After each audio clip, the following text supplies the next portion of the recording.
Yo, what's good? Everyday Superpower signing in. We're getting back to basics, people. This is the place where you could learn about body language, non-verbal communication and everything in between. Join the conversation and see a language that will allow you to understand everyone and everything, right? We're talking about crossed arms. Everyone wants to know about crossed arms. The arm barrier. Folding the arms over the chest, what does it represent, okay? So the arms are folding over the chest, maybe before you join the conversation, maybe as you bring up a point, ask a question.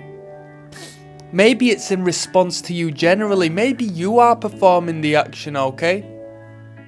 So it's significant of putting space between them and you. It's a defense mechanism. It's a barrier to protect them from the potential threat that exists before them.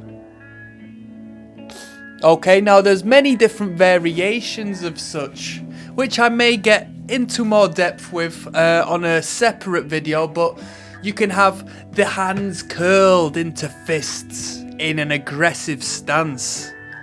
You can have the hands clinging on to the arms, maybe just one of the arm, if not both, symbolic of the way they were held as a child, with the parent holding onto the arm.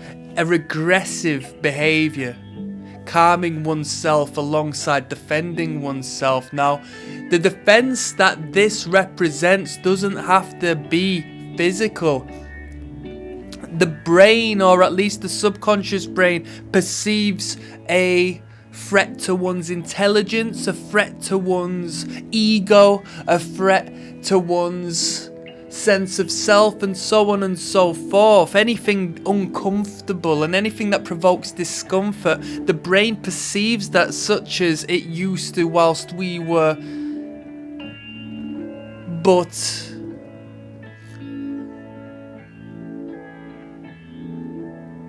primates, ancestral, existing in a space where we didn't consciously conjure the degree of thought we have today. It threatens the brain such as a wildcat would have threatened us physically back in the day. It still serves as a defensive mechanism. So if you look at where the arms protect, it shields the stomach. When we started to walk upright as opposed to on all fours, our chest, our torso, our genital area and so forth now became targets, now became vulnerable.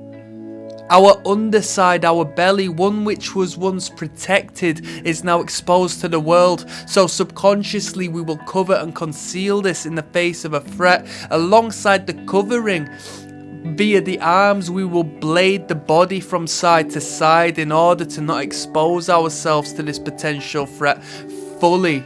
You see where I'm coming from? Now, when you go and say, boss, I would like a raise, I feel I've been working very hard, generating a great revenue, and I would like to get paid more for that, and you see this behavior manifest in their body in response to that, you can see that you have threatened them in real time, okay? It is serving now as a barrier. And it's your job, realistically, as a communications expert, now you've stumbled onto this channel, to work out a way of ridding of that barrier in communication, of loosening their defense in order to rid of the obstruction that's been placed between you both, alright? Do you do this? I would recommend you make it a challenge for yourself this year, if you do that, to rid of this behaviour. I would say rid of two, which you can pick up on for the most part. Stop putting your hands in your pockets and stop crossing your arms. Don't do it. The problem is it will feel comfortable when the time arises because it's congruent with your state of mind. Your mind and body are connected, and that's why these behaviors are so honest. But you should find out when you're doing so and rid of this behavior to the most of your capability, because it is closed body language. It is not accepting of ideas of growth, of a different perspective. Your mind will sync with the way your body is acting, and in crossing your arms you will literally prevent yourself from learning and allowing the outside world in. Okay?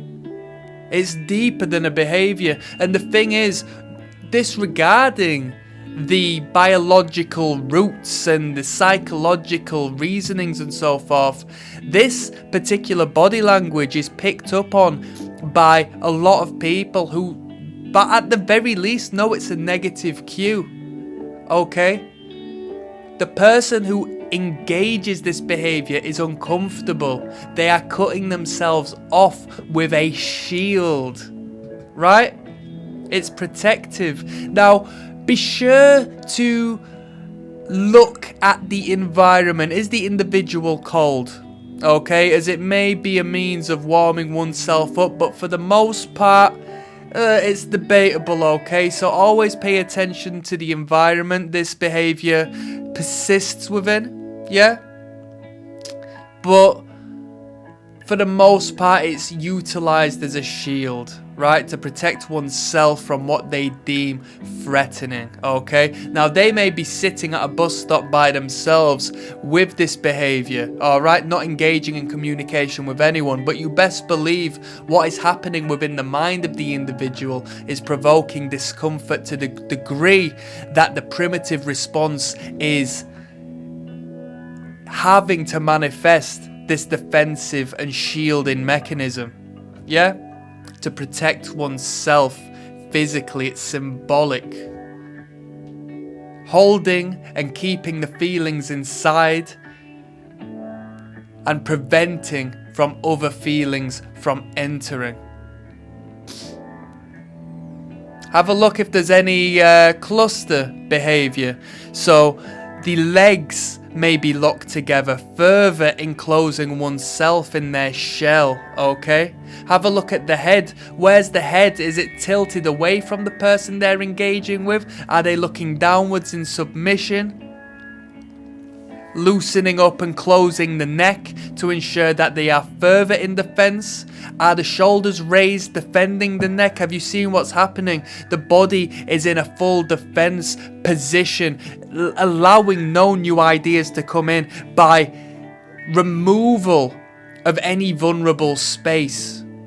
In the crossing of the arms, the wrists are also concealed. There is no submissive, vulnerable. Well, I digress. It can be seen as submissive. That's up to the context of the scenario. You need to perceive it in real time, as you are the one who is going to be engaging and communicating with this behavior, and you need to observe the surroundings and see as to whether it correlates and reacts to what you think makes sense. You have to make sense and observe, right? But to put a long story short, it's a defensive behavior. It's closed body language. It may show disinterest. It is significant of protection. One may be stubborn. And we'll move on to the other variations of this behavior in later videos, such as the clenching of the arms, the balled up fists, potentially an accentuation of certain fingers of the hands in engagement, such as the thumb. Do you see this behavior? I see this behavior. It's a very clear behavior to see. It's very overt. And it's very symbolic.